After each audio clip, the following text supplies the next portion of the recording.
Ladies will get the first questions. Okay, so hope that helps. All right, let me introduce this crew. In the middle, we have Dr. Abraham Khan from Penn State. He is a professor of African American Studies and Communication Arts. He's a rhetorical scholar who focuses on Black athletes and the history of sport in the U.S. He has published articles about Richard Sherman, Michael Sam, Jackie Robinson, and Muhammad Ali.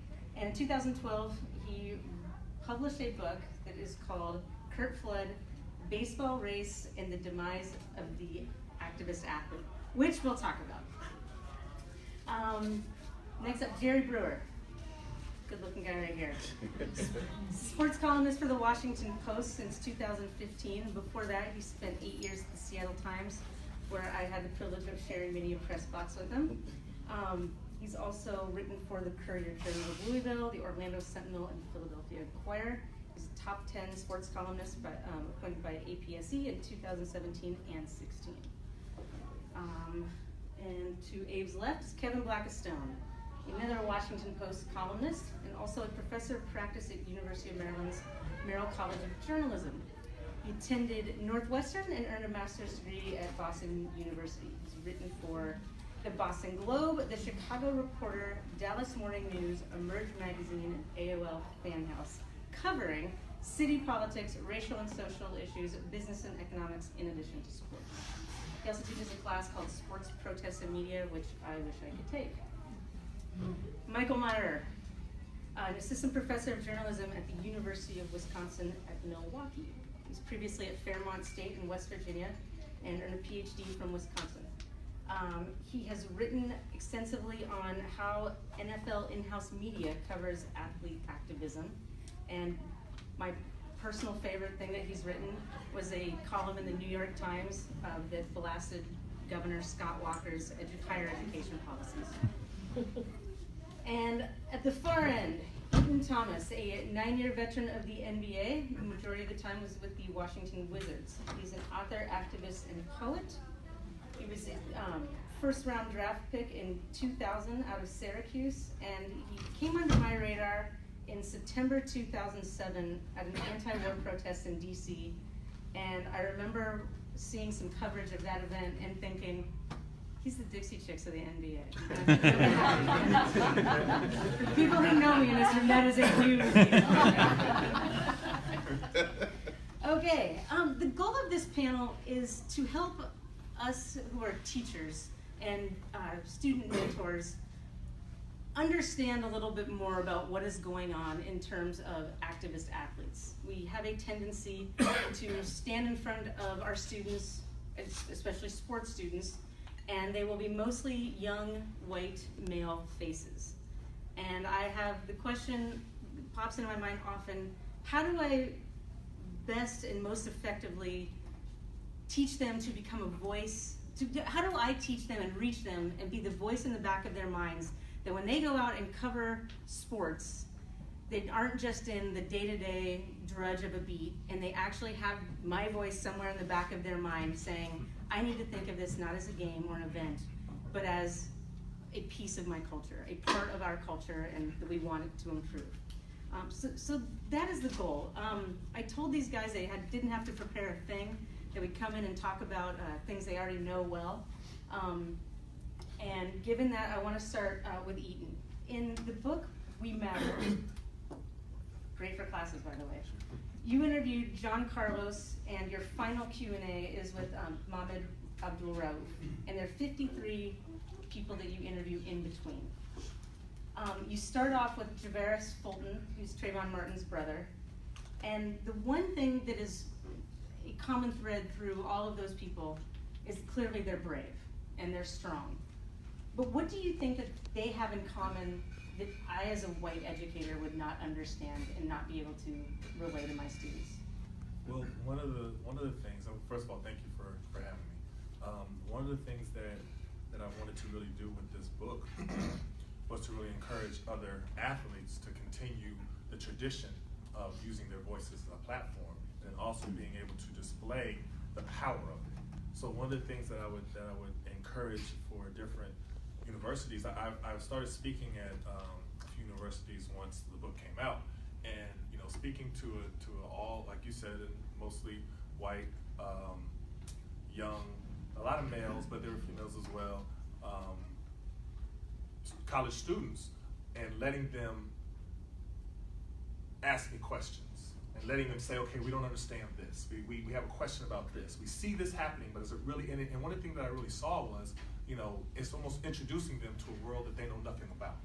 So I was telling them, well, the reason why you see different athletes speaking so strongly about this topic of police brutality is because how for many decades this has been going on, and your experience with the police aren't the same as my experience with the police.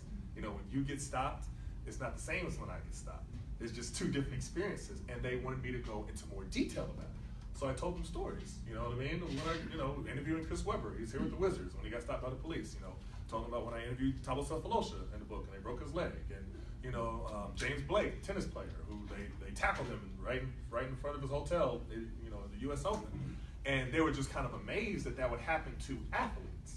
And I was like, well, if it would happen to athletes, how do you think everybody else is treated? And that was the power of the athlete's voice, and the reason why Tabosa Falosha and James Blake pursued with these.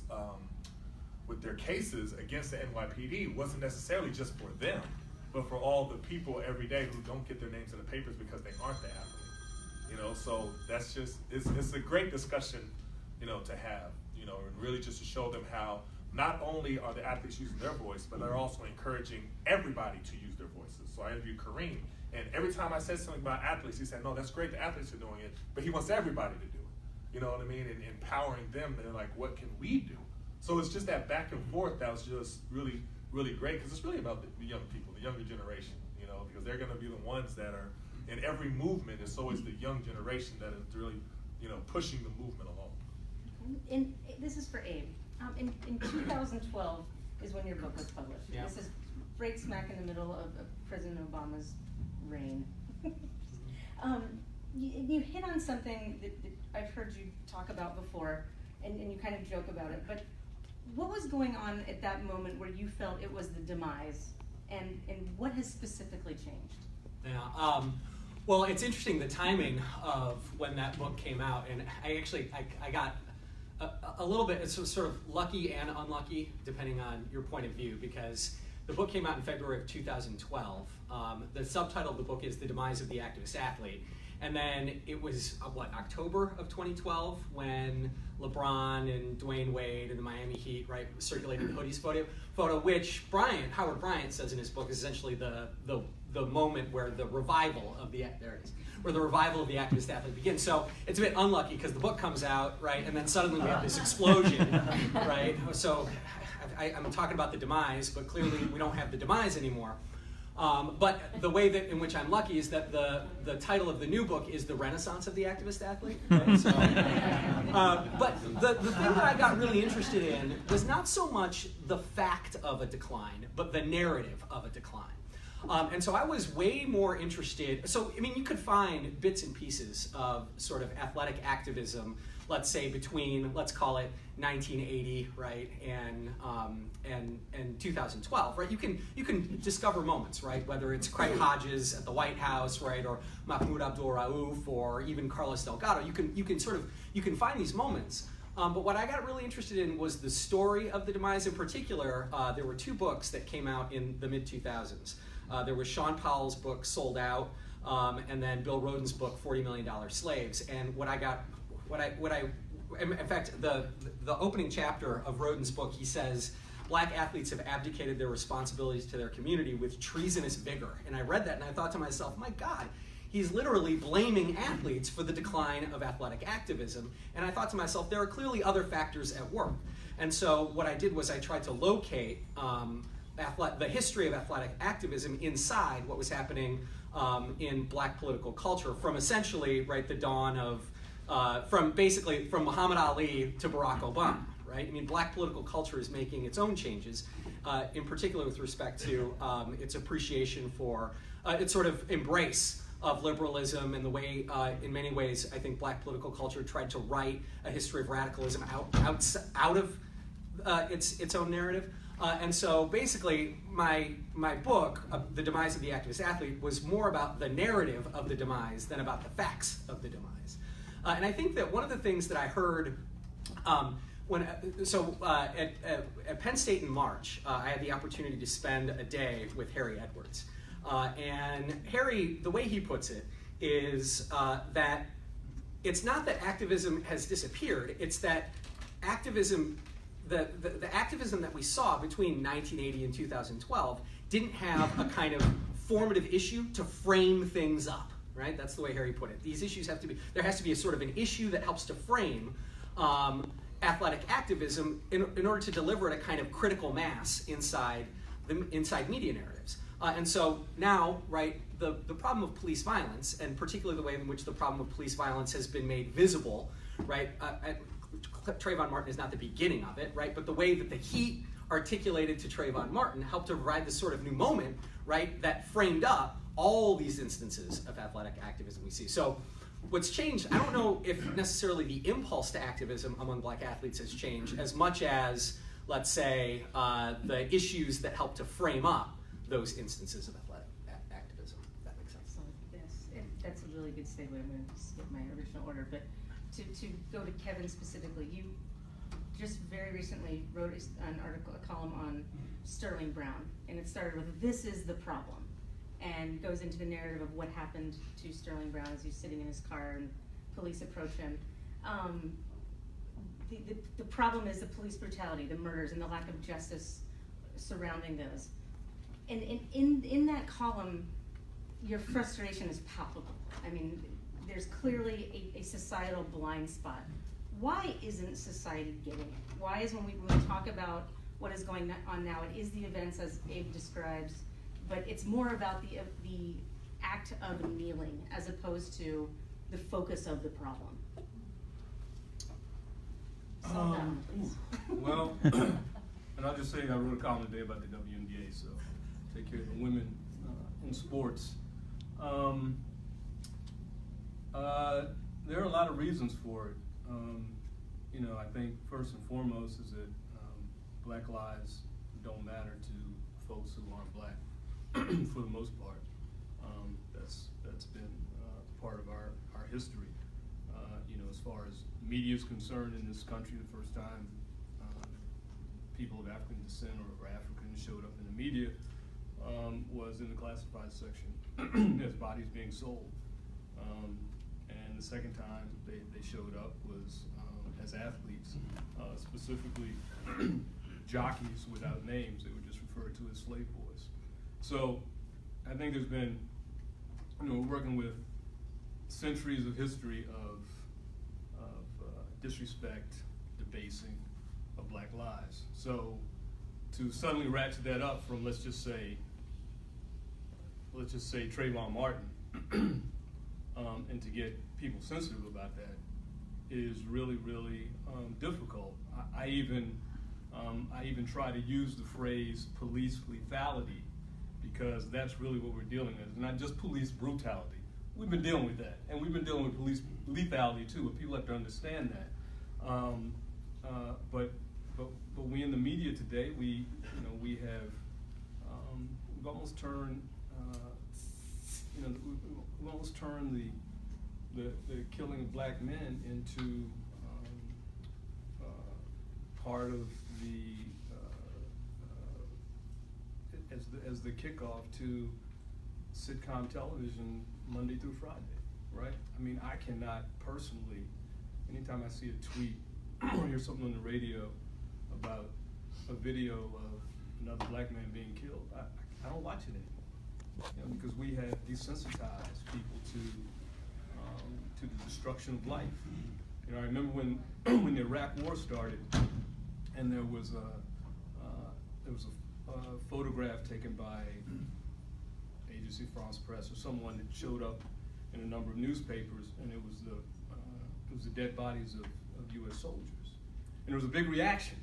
We can't show these, right? We can't show these, but yet on a weekly basis, we can show a Black man dying in a car after being shot by a police officer, running in a field, being shot like a deer.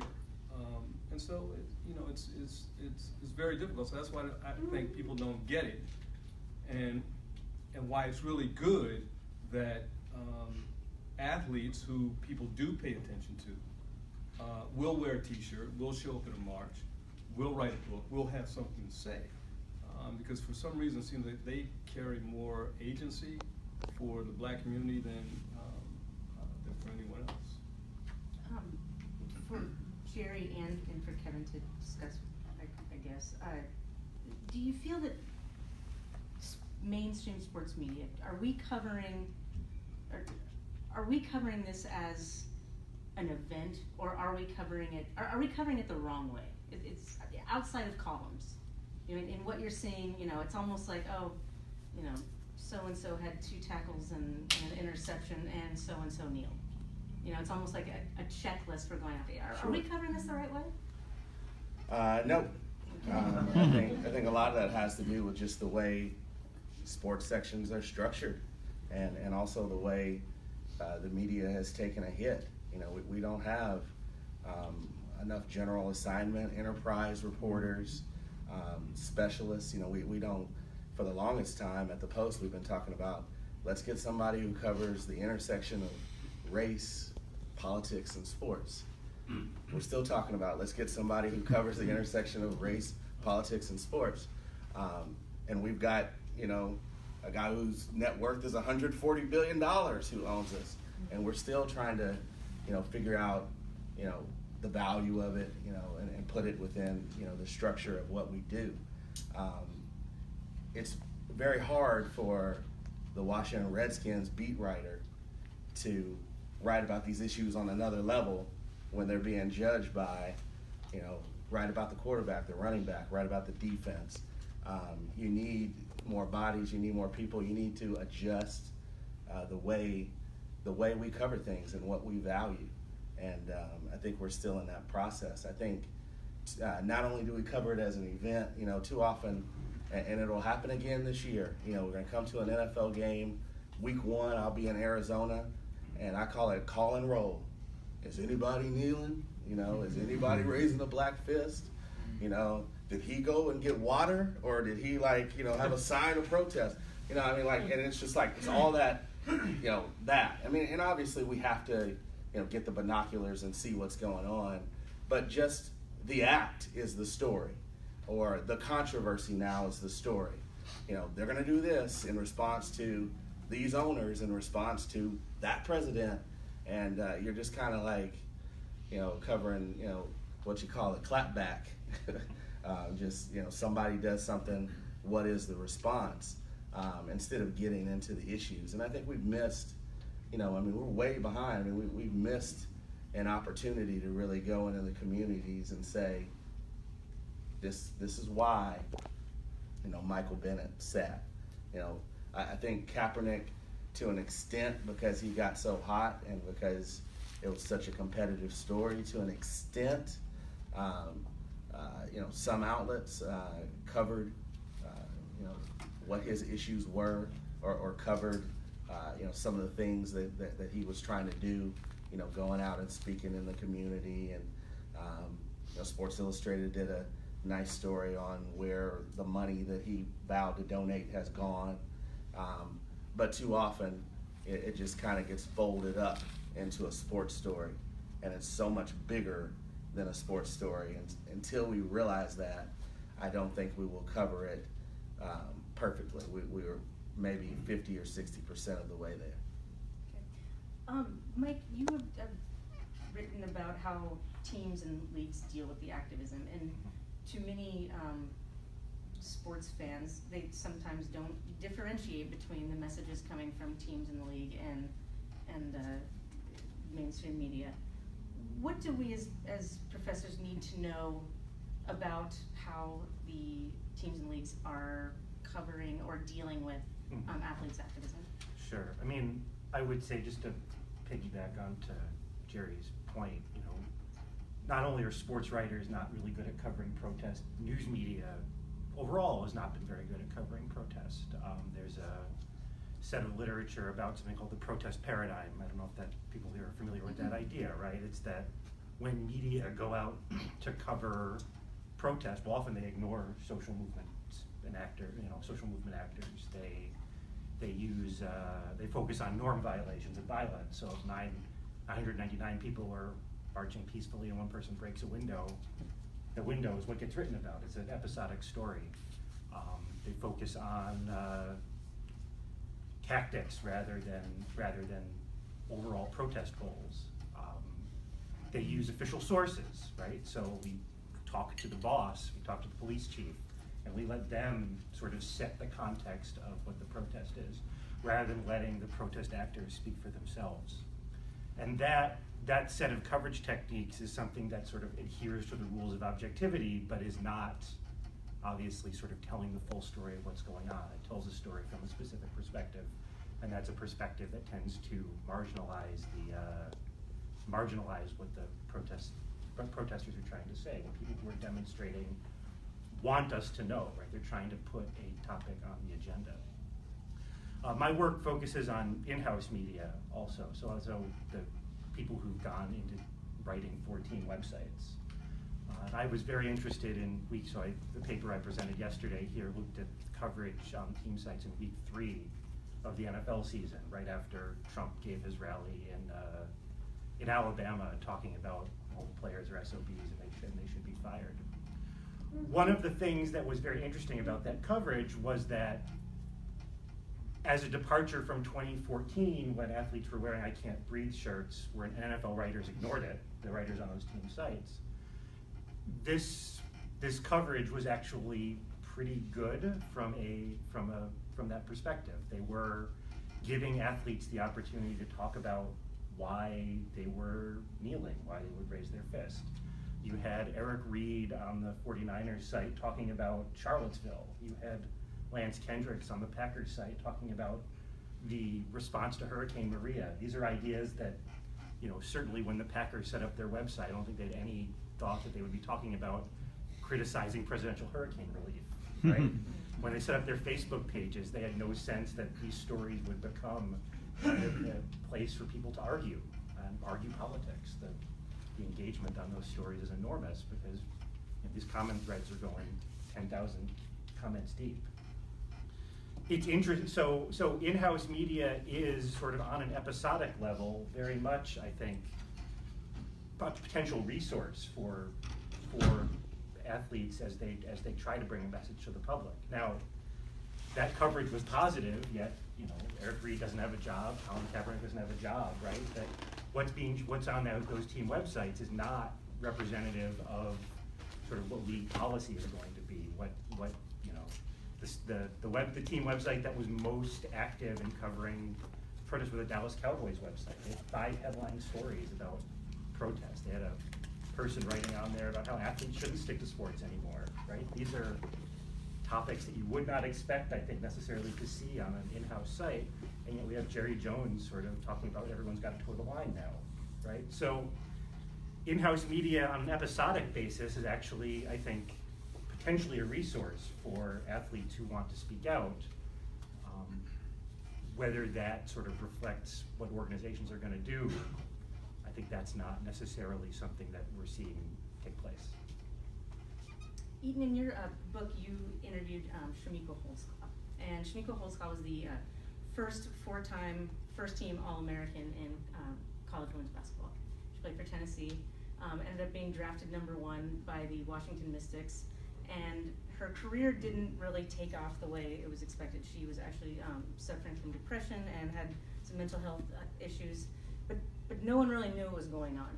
And in the interview you had with her, she actually says that the media really turned on her because of these violent episodes and not living up to the expectations.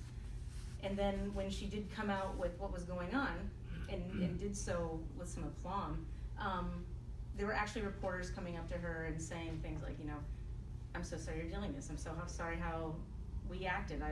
My mom dealt with this, or my spouse.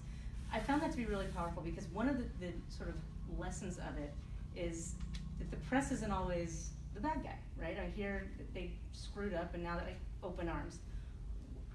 Do athletes, especially when we're talking about personal beliefs and things like this, should they be speaking more personally with the press, or should members of the media be trying to focus in on that a little bit more to make it less about the event and maybe more about, this is my personal experience? And you mentioned your stories that you tell the kids, and is that something that I should be telling my students to look for? Well, it depends on what your goal is. So, you know, and if you're looking to get more in depth with the actual person and look at them as a person, then yes, you should. You know, I always tell, you know, journalists and or universities or things like that nature, if you want to really hear how athletes feel, invite athletes to your class to speak about it. You know what I mean? So you don't have to hear the headlines of saying, oh, they're protesting the flag or they're protesting the military. No, listen to them tell you why they are taking a knee, you know, specifically. Now, in the case of the media, a lot of times that's not the interest. You know, the interest is more in the event. You know, this happened, like you said, who's taking a knee, who's not taking a knee. They don't really talk to each person individual. Okay, what is your reason? What happened in your life? You know, why are you taking a knee? And that's really what I wanted to show with the book was, okay, I wanted to ask Michael Bennett, okay, what are the reasons why, you know, you're sitting down? Why you're so adamant about this? You know, I mean, ask Eric Reed, okay, tell me your reasons, and just let them go. You know, and that's one of the things that is a lot of times missing from this conversation. You know, you hear other people framing what their reasons are. You know, it's like, you know, Trump pretty much hijacked the entire protest and said, okay, it's about the, even though right afterwards Kaepernick said, the reason why I'm protesting is this, this, and this. You know what I mean? Eric Reed said it all the time. You know, it's not about the military. This is not about, you know, the flag. This is about this, this, and this. It's about police brutality. It's about, you know, they listed out the reasons. And right afterwards, you know, I don't want to just say just Trump, but, you know, a lot of Trump said, well, it's this. He's attacking our military. They're against, and then they hijack the message. So it just depends on, you know, what you're trying to do. If you're trying to do sensationalistic journalism, and you're saying, okay, you know, you're going to take what Trump said that the message is, but not what the players who are protesting said the message is, and you write it based on what Trump said, well, it depends on what you're trying to drum up, and then what you're supporting. And then the media is so powerful, you know what I mean? I mean, it's, you know, they have like the ability to really sway public opinion on a topic, and that's just power. Okay, given that, and that this wasn't a plan, but Dak Prescott was just interviewed, and stories came out at the end of July, where and I think he actually, I wrote this down, where he said, the game of football has always brought me such peace, so when you bring such controversy of stadium to the field of the game, it takes away from that. And so his experience is different than yet he has created his own form of controversy by just saying that. Where are we there? But what did the headline say? Did the headline say he understands the protesters but does it a different way? Or did it say, you know what I mean, he respects the people who are protesting, but it didn't say that. Right. All it said in bold letters, so that was, right, in bold letters, it said, you know, it's like it was almost written a certain way to drum up controversy. Even though I think that if you look at the totality of what he was saying, there's a lot more to it, but he didn't get the opportunity to have that highlighted. Or he very well may, and the quotes weren't fit. Well, he said it. Okay. You know what I mean? It just wasn't highlighted when the papers came. Right. Then you had all the backlash after that. Then you had the mural. Then you had everything else. And you know, it's kind of unfair. You know, I'm all for athletes being able to use their platform to speak, even if I disagree with them. Mm-hmm. You know what I mean? You can't. It's kind of hypocritical to say, okay, you can speak, but only if I agree with you. You know what I mean? If I don't agree with you, then you shouldn't be talking at all. That's just like how the other side does. So that's something that I think both sides kind of fall into sometimes. You have to be able to respect an opinion that is different than your own. Well, that is a novel thought in 2018. Kevin, I see you writing ferociously, please. Yeah, no, I just a few thoughts. And I've said this, and I've written this, and I've never felt that Kaepernick was a great vessel for his message. And the reason was because he spoke, he acted, and then he chose to remain silent. And when people have compared him to Muhammad Ali, or even Carlos and Smith, that's one of the big differences. They were vocal, they were active throughout their protests.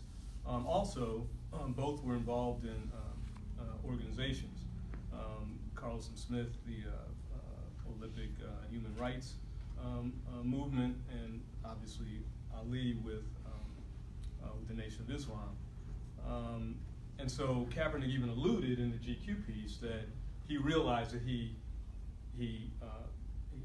left space for people to do exactly what you said, and that's co-opt what his struggle was all about. And with the Dak Prescott thing, I mean, once again, it goes back to history, and the way we in the media approach things. You know, we're always looking for this binary discussion. So boom, oh, we got a brother here doesn't agree with the other brothers, but he's agreeing with Jerry Jones. Let's hop on that story, and that's what it became. So you got that mural, which by the way was an outstanding mural, but probably unfair to Dak Prescott. But given the way everything is set up, that's why he was open to criticism. He's not the first black athlete not to walk lockstep with other brothers in sports. I mean, Willie Mays was criticized for not being a part of the civil rights movement. Jackie Robinson famously denounced Paul Robeson, arguably the greatest athlete activist of the last century, on Capitol Hill. But that nuance and that context is not there in our daily reporting. That's what, unfortunately, I think gets lost. But also, and I definitely agree with what you're saying. Now, looking at it from the athlete's perspective, you kind of have to know that that's what's happening. Mm-hmm. You know what I mean? You like I talked before about what happened, you know, but what the media actually did. They didn't take the whole quote in its entirety. They, you know, put in the boldface that part. But as an athlete, you have to know, okay, they're going to try to put me against that brother, and then on the side of this, they're going to try to, you know, almost OJ me. You know what I mean? So say I'm not black, I'm OJ. So and I talked about that in the book a lot. But it's a serious thing though, because I wanted to really ask Dr. Harry Edwards about that, because he was the one that OJ said that to. You know what I mean? And that's really not the position that you really want to be, as going down in history as that person who goes against everybody else. You know what I mean? Or go against of the black community. Right. You know what I mean? Everybody else says, okay, police brutality is wrong, and you're the one saying, well, what about black on black crime? And then you have, you know, Sean Hannity and Bill O'Reilly use you as the reference to support what they're saying. Yep. You know, that's you really don't want to be on that part, but I don't think that was Dak's intention. Right. You know what I mean? I don't know him, but just listening to the totality of everything, I don't think it was necessary. What happened was his intention of what happened. I don't think he articulated his message enough, because when he came back, he had the opportunity to be able to say, okay, they made this look this way. This is what I'm saying. But he didn't do that. Right. You know what I mean? So a little bit, you got to be like, okay, the way that you frame what you're saying is going to give them the room to pit one person against each other. So it's both sides are kind of held accountable. I think one key distinction with media is a lot of times people assume there is this grand intention, and we're not talking about, you know, TV talking heads and, you know, even opinionists. We're talking about just the old school, I got my pen and pad and my recorder media coming to interview you. A lot of times there is no intention. There is, you know, you report, and a lot of reporters, because they have deadline pressures, because of the workload, they can have a very simple mindset, and so sometimes they're not thinking to protect you or to understand you, or as much as it's just like, all right, he spoke for 20 minutes on this subject, I got to transcribe it. You know, it takes like 40 minutes to transcribe 20 minutes of conversation. Oh, you know, these deadlines keep getting earlier and earlier. What are the high points on what he said? He said this, he said this, he said this. As opposed to like really, like, there is a way to explain context, but it requires a level of thought. And I think there is, sometimes you think, oh, he's just out to get me, or oh, he's just out for the salacious story. A lot of times it's just that journalist is trying to understand what the story is and put it to a mass audience as simple and as fast as possible. And I think a lot of times, and I'm not saying like, you know, I wouldn't assign blame to the athlete, but I will say this, and I'll say kind of to back up what Kevin has said many times and written many times about Kaepernick. If you are going to make the decision to protest during the national anthem, you're doing that, you know, not by happenstance, because you know that is the power to get people to pay attention. You've got that power. Everybody's paying attention to you. And Kaepernick essentially said, here's a pen, write my story. See, I mean, I'm saying, but what I'm saying is when you think this out, Mhm. like, and here's a lot of problems that go with people who are liberal in mindset, which a lot of us are, versus like, you know, you think of a Trump. Trump can bear something that, this is what I want to say, and I don't care about what the issue is, this is my point. And like, you can be a third grader, you could be my 6-year-old, and you can understand this point. And I don't care whether it's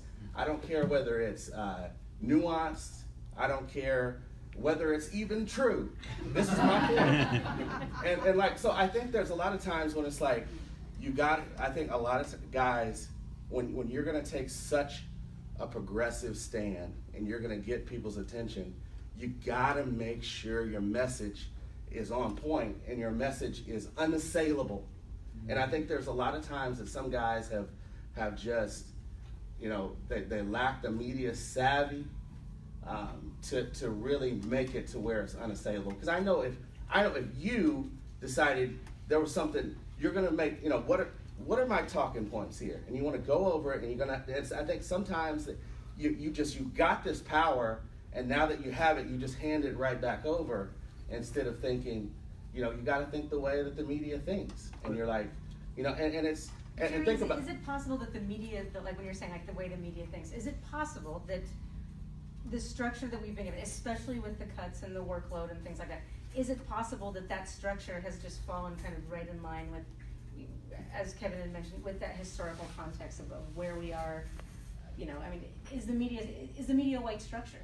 And has it been designed in that short, simple story to be pitted against another black athlete?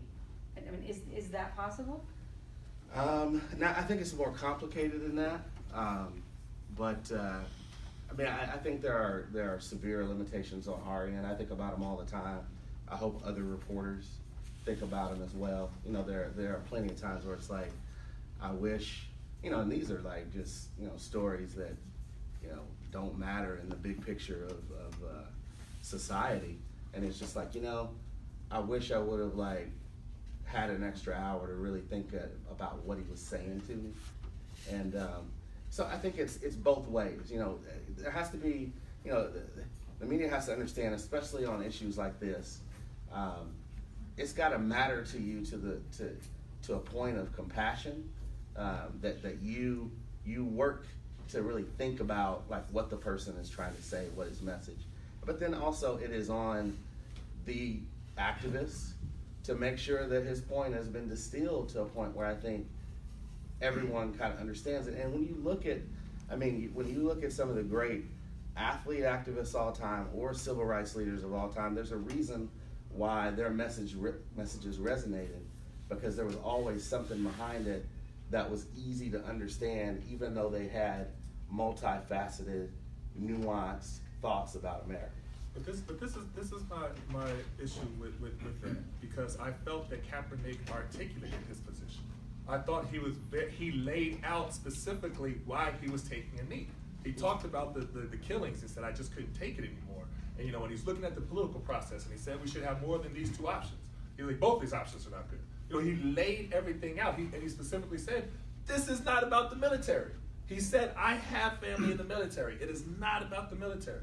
You know, so then for a journalist to then, after hearing him say that, write any kind of piece, even referencing that it is about the military, you know what I mean? I don't think that's just lazy journalism. I don't think that's a direct, you know, you're trying to control or create a narrative opposite of what he said. So he doesn't have to necessarily repeat it 25 times. He said what it was about. You know what I mean? So if there was a new question that they wanted to ask him, or something like that, I could say, okay, well, he has to respond to it, something new. They asked him, kept over, they wanted him to speak about why he was kneeling. He said that. There was nothing else for him to say. I will say, we all are not one body, and like everybody's not in front of him, so he takes it from city to city, and like, yes, you hate repeating yourself, but if it's important, you gotta repeat yourself. Stories have legs. Colin Kaepernick is over here when he says this. That story just keeps on walking, and it just keeps on walking. And you gotta you gotta follow that thing, It's about this, and this.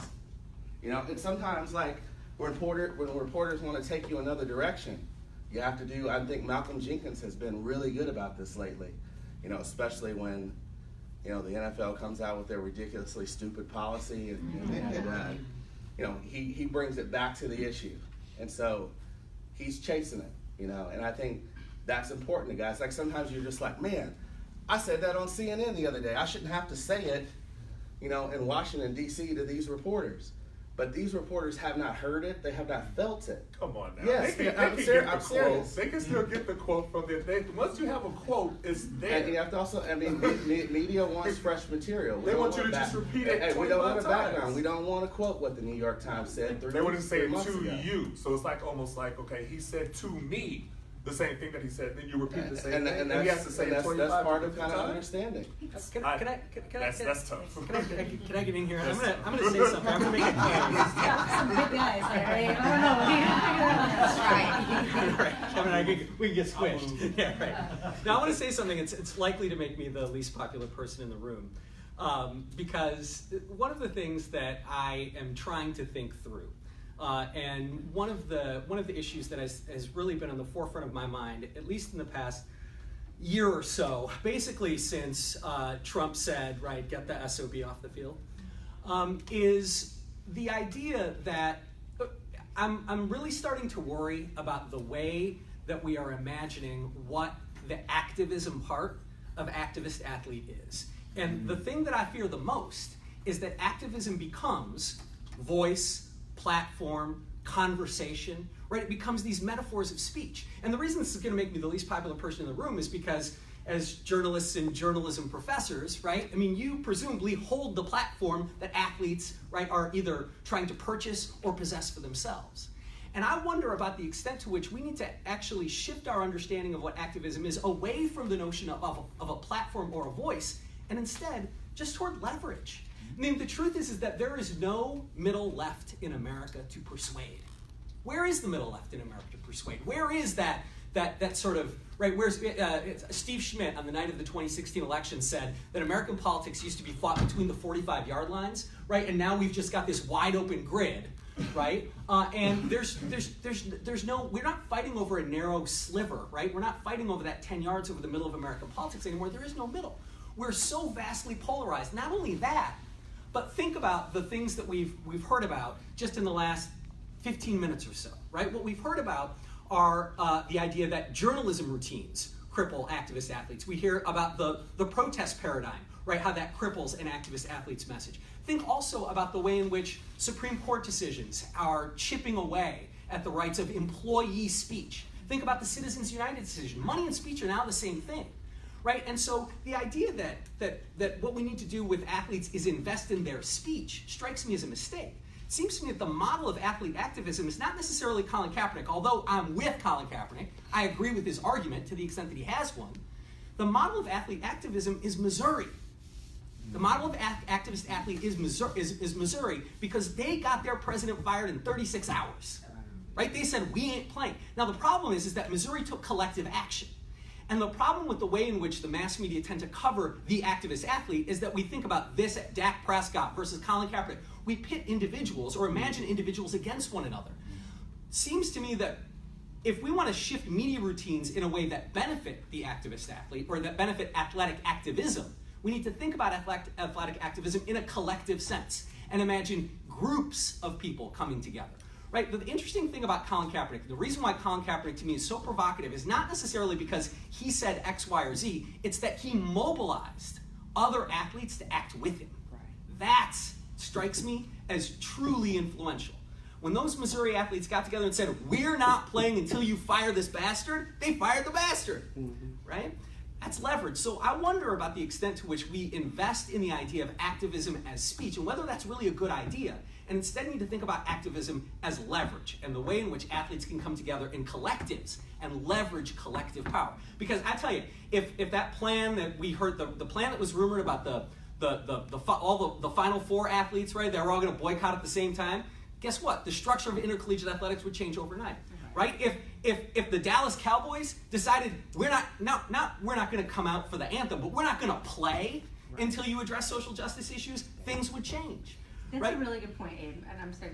I'm sorry, I was ranting, but thank you for taking me off my Someone get him soapbox. some water, please. Someone get some water. Kevin, this I think goes to what you were talking about with the WNBA. I mean, this is a league, without being the most popular league we're going to talk about, but they have now the league supporting, not individual players or teams, Planned Parenthood, the It's On Us campaign. I mean, the league is behind these now, and ticket sales go to these organizations. But is the WNBA right now the model he's speaking about? No. Explain. Well, I mean, WNBA's got a whole lot of problems, none of which are they're making. It's all the making of the NBA, which runs them as a subsidiary. But to Abe's point, I mean, I think we've been hoping for mass struggle in these athletic realms for a very long time. I mean, it's not just a Missouri thing. It happened at Grambling. It's not just a Grambling thing. It's what some football players at my alma mater, Northwestern, tried to do to organize themselves into a union so they could have some leverage with the NCAA. You know, the most successful moments in this athlete activism lineage have been these collective moments, and I think about the AFL All-Star football game that got moved in 1965 because black athletes couldn't get service in the host city in New Orleans. They said, we ain't playing no more. They got some white allies. They shut it down. They had to move it to Houston, Texas. I think about the outcome of Harry Edwards's movement in the 1960s to organize black athletes with a platform with very specific goals, getting rid of racists like Avery Brundage, hiring more black coaches in the Olympic movement, and the impact that had on athletics. So there's no question that those things are more important. And I fully support Kaepernick, and his impact obviously has been remarkable. And you could even go so far as to look at some rates of arrest rates and prosecution rates of police in the last year or two when it comes to the summary execution of black men in the streets is some sort of reflection of this. So yeah, I mean, but yeah, the mass movement thing I think is important. But the WNBA, they have a host of problems, but I think their biggest problem right now is just to be treated equitably by the NBA. I think what Ms. Smiley is referring to more is when they, after the murders of Alton Sterling, and you correct me if I'm wrong, and Philando Castile, the reaction of the WNBA. And so I interviewed Swing Cash, and I interviewed Tamika Catchings and asked them about that because I thought it was amazing. They started off with Minnesota after Philando Castile there, and they wore the shirts, and then the police walked out, and then the president of the WNBA said, okay, nobody do that anymore. Fine them. We're gonna find them. And then all of them did it. Like the whole league did it together. And I asked them, I was like, well, how did y'all get the whole league to do it, on one accord? Like I haven't really seen anything like that on any level, where the whole league does something together. You're talking about the murder of unarmed black men, and that's what the cause is? I haven't seen that. And they said, well, once we had team meetings and we talked to each other about it, even the foreign players who didn't really even know anything about America, they just came over, but they saw their sister in pain and upset about it, so they joined them. I was like, that's it? And they were like, yeah, that's all that happened. And all of them joined together, and their conclusion, what both of them told me, is like, well, maybe, women just do things differently. And I thought that was amazing. You know what I mean? Honestly, I thought that was great. You know what I mean? Because at that point, when I interviewed them, at that point, no player, except for Eric Reed, was supporting Kaepernick. No player. Right. You know what I mean? Then after a while, you had other players support and other players, but at first, Kaepernick was over there it seemed like, on an island by himself. But what the WNBA did, they all supported. And they're like, you can't get rid of everybody. You know what I mean? You can't find everybody. And then they rescinded it. I thought that's the model I think that's the Missouri model, the Oklahoma University model, when the whole football team, black and white, when they had the fraternity that was doing the racist songs and they banded together, said, we as a team, all of us, brought the coach in too. Right? And then that immediately you saw things get done. So I think that's the strength in numbers part that should be the model. You shouldn't have just one person out there on the island by themselves. Now, if you have that one person be a LeBron James, yeah, he could do it. You know what I mean? But other than him and a few other people, you need backup. I have one more question, then I'm going to turn it over to the crew. But Jerry just got back from Akron where he covered the opening of LeBron's I Promise School. What was that like? It was pretty incredible. It's not unprecedented.